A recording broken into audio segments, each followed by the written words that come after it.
सन 2025-2026 या आर्थिक वर्षात प्रादेशिक परिवहन अधिकारी गजानन नेरपगार यांच्या मार्गदर्शनाखाली प्रादेशिक परिवहन कार्यालय सोलापूर तसेच उपप्रादेशिक परिवहन कार्यालय अकलूज यांनी महसूल वसुलीत उल्लेखनीय कामगिरी नोंदवली आहे.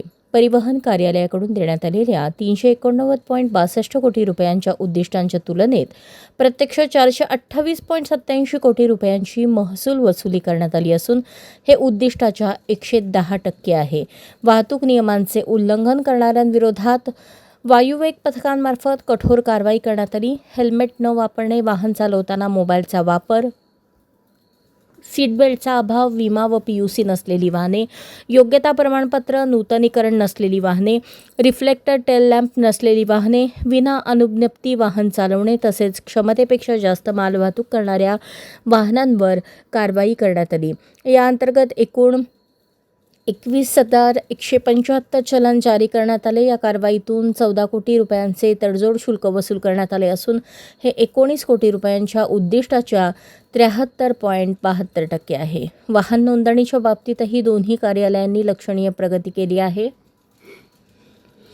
प्रादेशिक परिवहन कार्यालय सोलापूर येथे 87,128 नवीन वाहनांची नोंदणी झाली असून त्यातून 227 कोटी 6 लाख रुपयांचा कर ऑनलाईन प्राप्त झाला आहे. तर उपप्रादेशिक परिवहन कार्यालय अकलूज येथे 41,750 वाहनांची नोंदणी झाली असून 92 कोटी 22 लाख रुपयांचा कर प्राप्त झाला आहे. ई वाहनांच्या नोंदणीतही वाढ दिसून येत आहे. सोलापूर कार्यालयात 8,128 इलेक्ट्रिक दुचाकी आणि 329 चारचाकी वाहनांची नोंदणी झाली असून अकलूज येथे 90 दुचाकी आणि 1 चारचाकी ई वाहनाची नोंद झाली आहे. HSRP नंबर प्लेट बसवण्याच्या मोहिमेतही प्रगती झाली आहे. सोलापूर कार्यालयात 1 एप्रिल 2019 पूर्वी नोंदणी झालेल्या 9,26,839 वाहनांपैकी 2,60,546 वाहनांना HSRP नंबर प्लेट बसवण्यात आले आहेत.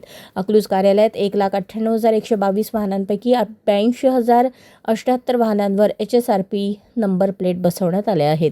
एकूणच महसूल वसुली, नियमभंगावरील कारवाई, वाहन नोंदणी आणि ई वाहन प्रोत्साहन या सर्व बाबींमध्ये प्रादेशिक परिवहन विभागाने उल्लेखनीय प्रगती साधली असून शासनाच्या उद्दिष्टपूर्तीस मोठा हातभार लावला आहे. अशाच नवनवीन अपडेटसाठी जनता राज्य न्यूज चॅनलला सबस्क्राईब करा, लाईक करा आणि शेअर करायला विसरू नका.